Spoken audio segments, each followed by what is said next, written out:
Ça fait longtemps les gars, ça fait longtemps que j'ai pas fait une vidéo. J'espère que vous allez bien, j'espère que vous profitez de l'été, des chaleurs, du soleil, bref, j'espère que vous kiffez. Aujourd'hui, on va faire une analyse générale de tout le marché. On va bien évidemment parler de la position juste ici, qui est juste aberrante sur le 4. Donc on va y revenir bien évidemment. Et aussi, je vais vous montrer pourquoi je hold la position, c'est quoi mon plan. Et je vais vous montrer aussi qu'on est à l'aube d'un gros mouvement. Clairement, pour moi, on a eu le breakout qu'on attendait sur la dominance du BTC. À chaque fois, j'ai été impatient. Mais cette fois, on l'a pour de bon. Donc, ce serait bête de ne pas le call. Je pense sincèrement que ça peut tout renverser, tout ce qu'on a connu jusqu'à maintenant. Donc voilà, n'hésitez pas à lâcher un petit like. Je pense que ça sera des vidéos un peu plus détendues où je prendrai peut-être un peu plus le temps de vous expliquer pourquoi je pense ça. Parce que je sais que des fois, je suis un peu en mode speedrun et je vous partage tout rapidement, etc. Donc voilà, j'espère que ça vous plaira. N'hésitez pas à lâcher un like si vous kiffez que je suis de retour. Et puis, tous les autres business, on va aussi en parler. On va parler Crypto Pro, on va parler de IMO, on va parler des plateformes d'échange. Bref, il y a une grosse petite récap de tout. J'espère que vous êtes là. On est parti. Crypto,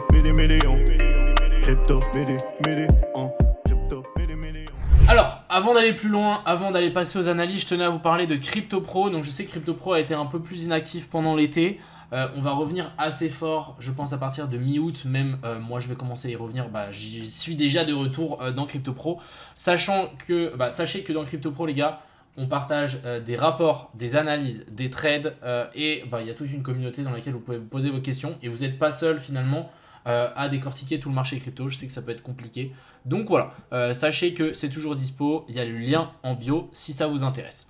Autre chose, par rapport aux plateformes d'échange, BitGet et Bitunix. Je vous invite grandement à vous créer des comptes sur Bitunix et BitGet, même ZoomX si vous n'en avez pas.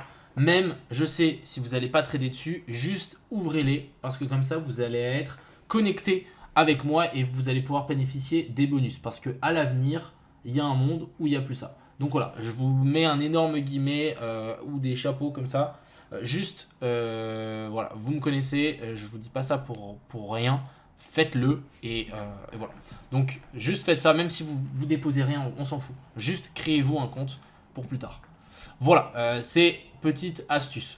Ensuite, je pense que c'est plus ou moins bon. On va aller parler du marché, je pense. C'est tout ce que je voulais dire. Si jamais tous les liens sont en bio, si jamais ça vous intéresse, du coup Crypto Pro, même les liens de mon compte Twitter, etc. Alors, nous ce qu'on va faire maintenant, c'est qu'on va passer directement aux analyses techniques. On va commencer directement par la dominance du Bitcoin. C'est pour moi la charte la plus intéressante qu'on a actuellement. Alors, j'ai partagé une analyse il y a quelques temps. J'avais dessiné ça. Je vais m'expliquer maintenant. Oula, putain, c'est une vieille charte. Hein. Il y a tous mes anciens dessins. Je sais pas ce qui s'est passé. À mon avis, d'ailleurs, un problème. Parce que il y a des trucs bizarres. Enfin bref, ce que je voulais vous montrer, c'est que j'ai dessiné ça. Pourquoi j'ai dessiné ça? Je sais qu'à l'époque, je m'étais dit ici qu'on avait une inversion structure. Mais clairement pas assez grande. En fait, le mouvement était bien plus grand que ce que je pensais, que j'avais analysé. Et en fait, il nous fallait vraiment un breakout en weekly. Et le breakout en weekly, on l'a eu que ici. On a eu vraiment, vous voyez cette énorme bougie rouge là, une clôture sous la dernière bougie ici, après un nouveau plus haut. Donc là, on a bel et bien une inversion de structure en weekly. Et ça nous indique juste l'inversion de tendance de tout ce mouvement là. Vous voyez qu'en plus, là-haut, on est venu sweep les anciens hauts et la FVG qu'on avait laissé juste plus haut. Et en gros, qu'est-ce qui s'est passé? Énorme breakout. Alors maintenant, ça peut prendre un petit peu de temps. On peut clairement maintenant faire une ABC. Donc un truc comme ça, A, ici, B, et puis C. Donc ça voudrait dire qu'on peut très bien être dans le mal pendant un petit moment sur les alts. Et ça ne m'étonnerait pas, hein. On accumule les liquidités en dessous, on remonte, on vient chercher les FVG qu'on a laissé là. Pour les gens qui l'ont vu, on a bel et bien une FVG en weekly ici qui est toujours intacte, dans laquelle on peut largement venir s'appuyer dedans, donc faire un truc comme ça. Hop, on remonte dedans et ensuite ici on se fait rejeter. C'est pour ça que j'avais dessiné ce truc là. Donc refaire une petite remontée dans la FVG et ensuite on descend. Pourquoi on devrait descendre autant fort? Simplement parce que là on a la tendance qui s'est inversée et quand on est dans une tendance d'impulsion, on fait des 1, 2, 3, 4, 5 en vague d'Elliott. Donc ça voudrait dire donc racine, une. Alors la racine, ici 1, ici 2, et ensuite là on a la vague 3. Et en fait la vague 3 c'est la vague la plus puissante, c'est la vague la plus violente, et c'est ce qu'on va appeler pour nous l'alt season. Et c'est à ce moment là où on aura vraiment un énorme breakout alt season qui peut vraiment descendre assez violemment vers le bas, et c'est là où bah, nous on va gagner finalement le plus d'argent, et c'est ça qu'on attend depuis vraiment longtemps. Vraiment c'est plus ou moins ce mouvement là. Vous voyez, on a eu un premier mouvement, ici on a un peu paniqué, un peu comme ce qu'on peut faire ici, et ensuite après on descend beaucoup plus fort. Donc si ça se met en place, ça voudrait dire que tous vos alts préférés vont s'envoler. Quand je dis s'envoler, c'est faire des x5, x10, voire des charts verticales. Tous les jours ici on est à plus 25% sur tous les coins. Bref, quelque chose de vraiment violent. On a déjà connu, on va dire, un début où tous les jours c'était 10, 15 pendant quelques jours, mais là c'est vraiment violent. Maintenant, ce qui me dit que l'alt season va encore plus arriver, c'est parce que on a Ethereum contre Bitcoin qui a vraiment repris de la force. Donc vraiment là, on a vraiment eu quelque chose de très concret. On était venu sweep les lots sur donc Ethereum, la dominance d'Ethereum. Vous voyez qu'ici on était venu sweep les lots, c'est ce qui nous a formé le bottom. Et ensuite on est reparti de plus belle. Alors maintenant, je vais quand même vous mettre un petit guillemet. Si je pense qu'on va avoir une petite jambe haussière sur la dominance du Bitcoin, hein, qui est largement possible, on peut s'attendre à un petit pullback sur les alts. Et encore une fois, ça dépend. Ça dépend si le Bitcoin s'amuse à pump tout seul, les alts ne suivent pas, c'est-à-dire qu'on n'a pas de pullback. Bref, mais en tout cas, quand je vois cette charte, je me dis, c'est pas déconnant. On est venu chercher une zone assez intéressante. Ici, on a un petit high que je trouve assez bien. Vous voyez, celui-là, là, moi, je le trouve assez correct. On a laissé une fair value gap juste ici en dessous. Alors, partez du principe que je dis pas que je parie sur une baisse. Je dis que si on revient dans cette FVG ici, ça peut être un moment très intéressant de recharger vos alts préférés. Parce que comme vous savez, si l'Ethereum pump, on a souvent les alts qui vont suivre et au final, à la fin, ça va se décrocher, l'Ethereum va plus trop pumper et les fonds vont se déverser dans les alts. Donc moi, je vous dis, si vraiment on vient taper dans cette zone de fair value gap, ça peut être très intéressant de remettre une pièce. Un petit peu comme ce qu'on était venu faire ici. On avait une zone de FVG, on est venu s'appuyer dedans. Les gens qui ont mis une pièce ici, je vous dis, ils sont bien maintenant. Donc c'est ça qu'il faut repérer. Je dis pas forcément qu'on va corriger maintenant. Je dis, allez, on est sur une belle zone, mais rien ne dit qu'on va corriger maintenant. Je préfère du coup, les gars, ne shortez pas. Surtout, ce qu'il faut faire, c'est on patiente. Si on revient chercher cette zone-là, ça peut être intéressant. Ensuite, on va bien évidemment parler du BTC. Alors, BTC montre une force vraiment incroyable. On est vraiment dans cette espèce de phase haussière. Vous voyez que là, à chaque fois, on est dans une phase où ça pump. Là, on est exactement dans la même chose. On monte en escalier. Les escaliers deviennent de plus en plus petits. Donc, faites attention. Quand les escaliers deviennent de plus en plus petits, c'est de plus en plus facile de faire une inversion structure. Inversion structure dit potentiel retournement. Alors, on n'y est pas du tout encore. Moi, je pense que le Bitcoin, vu ce qu'il est en train de nous montrer ici, peut vraiment chercher beaucoup plus haut. On a eu quelque chose de très intéressant ici. Vraiment la petite mèche qui est venue chercher les liquidités et la FVG qui était laissée ici en dessous. Je vois mal Bitcoin descendre plus bas pour le coup. Alors, quand je dis plus bas, c'est vraiment genre beaucoup plus bas. Mais maintenant, le truc, c'est qu'on n'a pas d'inversion structure. Quand je dis inversion structure, c'est que ici, c'est comme si on avait enclenché une petite tendance baissière.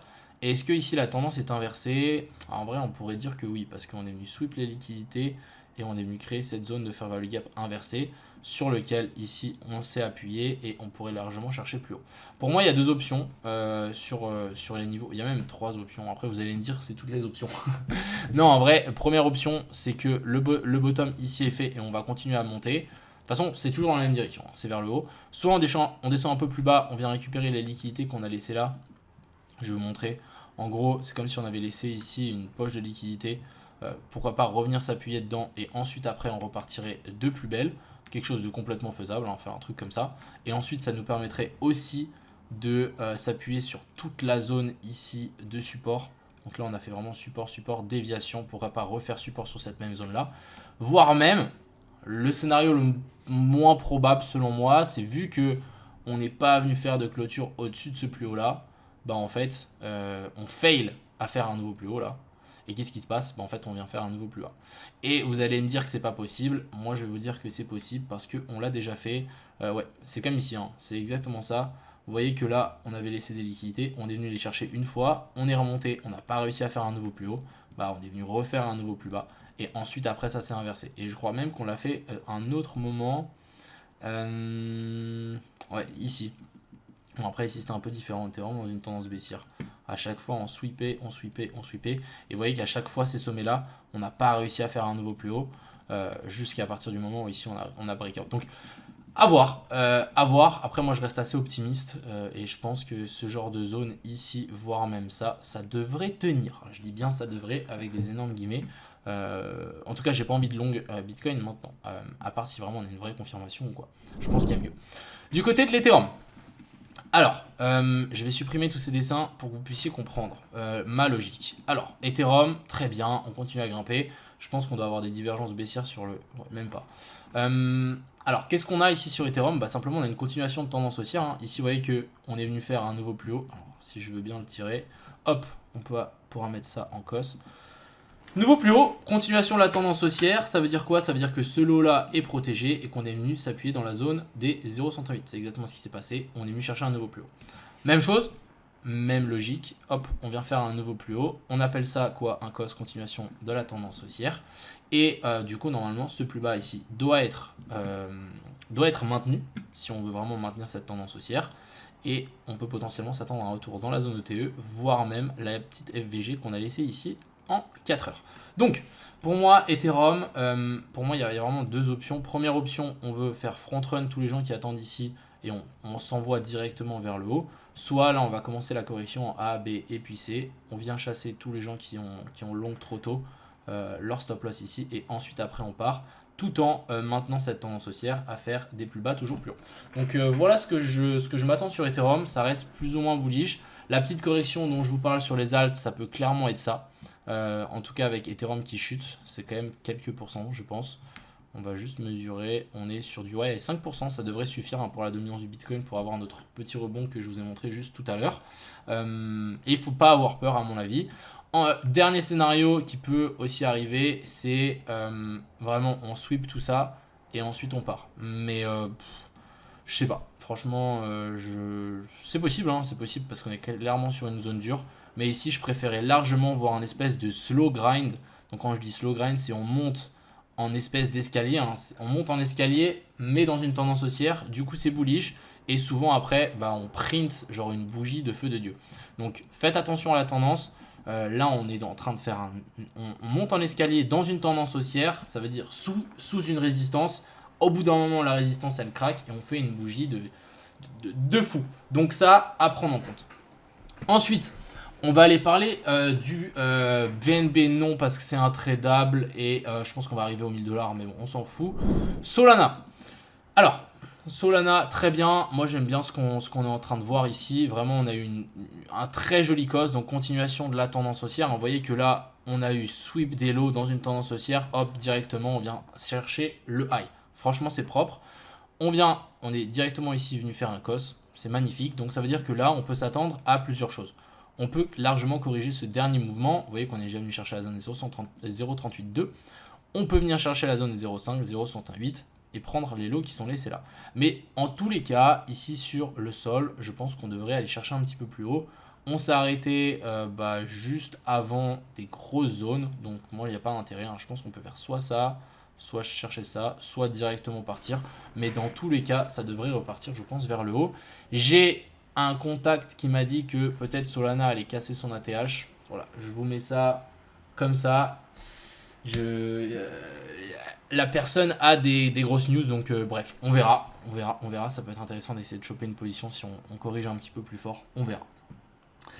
Du côté de Others. Alors Others, mon analyse, j'avais dessiné ça il y a quelques temps. Bah franchement pour le moment ça a l'air de plutôt bien se maintenir. Hein. Je pense que il n'y a pas de raison que ça continue pas. Peut-être chercher la FVG qu'on a laissé là, qui correspondrait du coup, si on dump ici, à un pump sur la dominance du BTC pour la suite. Ensuite, total, on s'en fout. Je voulais vous parler de la dominance du de la dominance de l'USDT reste plus ou moins bullish. Hein. Vous voyez que on n'arrive pas à faire des nouveaux plus hauts, donc clairement, pourquoi pas faire un nouveau plus bas, ce qui nous permettrait d'envoyer toutes les cryptos sur Saturne. Ensuite, bien évidemment, on va parler du 4, les gars. Alors, le 4, déjà, je vais vous montrer ma position. L'objectif, je vais vous montrer. Donc là, vous voyez, je suis à plus 266 000. Vous le voyez ici, hier, j'étais à plus 400 000. Donc oui, j'ai, entre guillemets, perdu 140 000. Mais en même temps, je ne les ai pas gagnés non plus parce que je n'ai pas close. Alors, Je vais vous expliquer un peu ma théorie par rapport à ce coin. Vous voyez que moi je l'ai long ici. La première fois que je vous ai fait un tweet, j'ai long. Donc me dites pas que je ne voulais pas partager. Alors pour moi le 4, il y a plusieurs choses. Déjà moi je voudrais bien avoir une position où c'est écrit 1 million. Juste pour l'histoire, pour la vibe. Voilà, je veux l'avoir fait une fois. Donc c'est pour ça aussi que je hold ma position. Je sais que vous allez me dire c'est stupide, etc. Mais je m'en fous. Je m'en fous, je veux ma position à plus d'1 million. C'est le top et je pense sincèrement que j'ai trouvé un bon coin. Ensuite, pour les gens qui me disent que c'est faux, bah, vous avez la preuve que ici. Le rouge ici, c'est les frais que j'ai payés. Donc j'ai hold la position, dites-vous, depuis presque un mois. Ouais, j'ai long la position un mois, ça m'a coûté 10 000 $. Donc environ 300 $ par jour pour holder cette position de 300 000. Donc ça fait 0,1%, si je dis pas de bêtises. Ouais, 0,1% par jour. Donc en vrai, c'est quand même assez fort. Ensuite, bah, bien évidemment, on va l'analyser. On va l'analyser, je vais vous montrer un petit peu ce que j'en pense et ce qu'on peut potentiellement faire. Alors, je vous avais partagé cette charte il y a quelques temps qui a extrêmement bien fonctionné. Vous voyez, on a eu le rebond. Donc vraiment, le truc bleu là, je vous l'ai partagé quand on était ici. En gros, on a eu ce premier rebond et là, on a eu le premier retracement. Et du coup, on arrive dans une zone dure, on arrive dans une zone pivot. Donc là, on avait fait résistance, résistance, donc pourra pas faire support. On arrive sur le retest de la trendline. Et bien évidemment, on a la FVG en daily juste ici en dessous. Pour moi, la tendance reste clairement haussière. Vous voyez qu'ici, on a fait un cos, boom, explosion, on retrace. Maintenant, on refait un cos ici, bah, explosion, on retrace. Donc voilà, moi, je ne m'inquiète pas, je vise plus haut. De plus, si on passe en 15 minutes, vous allez voir qu'on a une très belle petite divergence ici haussière qui s'est mise en place. Donc, vous voyez, le cours fait un nouveau plus bas, mais le RSI fait un nouveau plus haut. Donc ça, c'est plutôt pas mal. Maintenant, à voir comment ça va se goupiller par la suite. Je sais qu'il a corrigé pas mal parce que hier, bah, la plupart des cryptos ont quand même un petit peu corrigé. Donc ça l'a tiré un peu vers le bas. Mais voilà, moi je me dis, on va holder ça tranquille. Clairement, je le fais aussi un peu pour l'histoire, hein, je vais pas vous mentir. C'est clair que si j'arrive à mettre ça sur mon Twitter, comme quoi j'ai close ma position et j'ai pris un M, bah c'est quand même cool. C'est quand même cool. Donc voilà un peu l'objectif. Et bien évidemment, moi je veux marquer les esprits. Genre vraiment, on est là quand même pour s'amuser, non? Je sais pas. Moi en tout cas, je suis là pour m'amuser. J'ai pas de famille, j'ai pas d'enfants. Je fais un peu ce que je veux et puis voilà. Donc le 4. Sinon, niveau pas ouf. On a eu un sweep. Maintenant, je voudrais bien voir pourquoi pas une énorme tasse et anse. Donc là, on a la potentielle tasse, la anse qui se forme ici. Et ensuite, je pense que ça pourrait s'envoyer bien plus haut. Quand je dis s'envoyer bien plus haut, pourquoi? Comme vous savez, 4, bah, peut-être pas, mais il est sur la BNB Chain. Donc sur la Binance Smart Chain. Et on a le Pengu aussi, qui est un autre meme coin sur la Binance Smart Chain. Et on a bien évidemment le BNB qui va bientôt arriver à 1000 $. Donc, qu'est-ce qui se passe? On se retrouve avec un Pengu qui explose. Et bah, finalement, dans la lignée, pour les gens qui l'ont raté, on a le 4 qui est encore avec comment on appelle ça, un market cap relativement faible par rapport à Pengu, qui peut largement prendre, je pense, pas mal de lumière.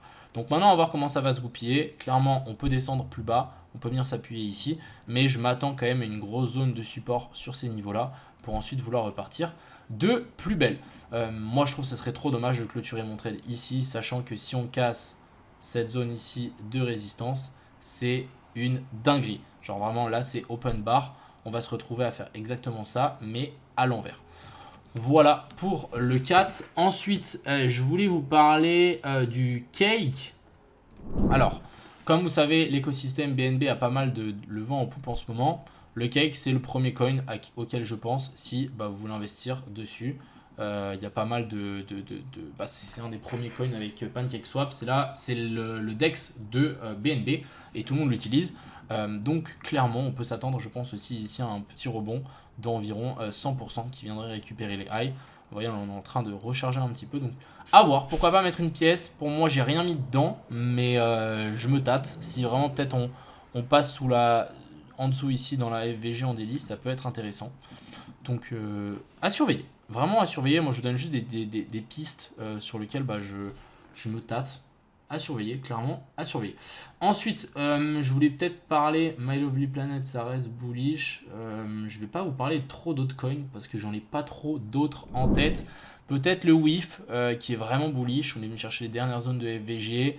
On remonte, on vient taper la FVG et là on fait un espèce de slow grind On peut peut-être s'attendre à un truc comme ça, mais ça devrait être plutôt bullish sur l'ensemble des cryptos. Donc franchement, moi il y a beaucoup de trucs qui m'ont l'air vraiment pas mal. Mais, euh, mais là comme ça, en fait tout est bien si ça part. Peu importe les charts en fait. Ça dépendra de beaucoup comment ça va structurer. Vous voyez la dominance du BTC hein, est vraiment plutôt forte avec un Bitcoin qui bouge quasi pas et les altcoins qui chutent. Donc on verra. On verra si on crée du coup cette fameuse correction ici en A, B puis C. On vient chercher un peu plus bas et ensuite on repartirait. Et si on fait ça, ça pourrait être intéressant pour par exemple le 4. Moi franchement je vous dis, hein, le 4 c'est vraiment la position que je trouve la plus bullish qu'il y a actuellement. Il y a une espèce de hype dessus. On arrive sur une trendline. Si jamais ça reprend, ça doit reprendre maintenant, sinon c'est pas grave. Mais voilà. Voilà un peu ce que je voulais vous montrer aujourd'hui. N'hésitez pas à mettre dans les commentaires les altcoins que vous voulez que je check pour la vidéo de demain, ou j'en sais rien. Je ferai peut-être une vidéo où j'analyse toutes les altcoins que vous m'avez demandé. Et puis, sur ce, je vous souhaite à tous une agréable fin de journée. Une bonne semaine. Et puis, j'espère que vous kiffez mon retour. N'hésitez pas à me dire ce que vous voulez voir un peu, si vous avez des idées ou quoi. Je checkerai les commentaires tout à l'heure. Ça fait toujours plaisir. Enfin bref, passez une bonne après-midi. N'hésitez pas, du coup, comme je vous ai dit... Ah, j'ai oublié de parler de IMO. Aïe, aïe, aïe. Bon, on va parler de IMO. On va parler de IMO demain. Et qu'est-ce que je voulais vous dire ah ouais, utilisez tous les liens en bas. Vraiment, je vous le conseille vivement, parce que bientôt, ça sera peut-être plus le cas. Enfin bref, à plus. Ciao.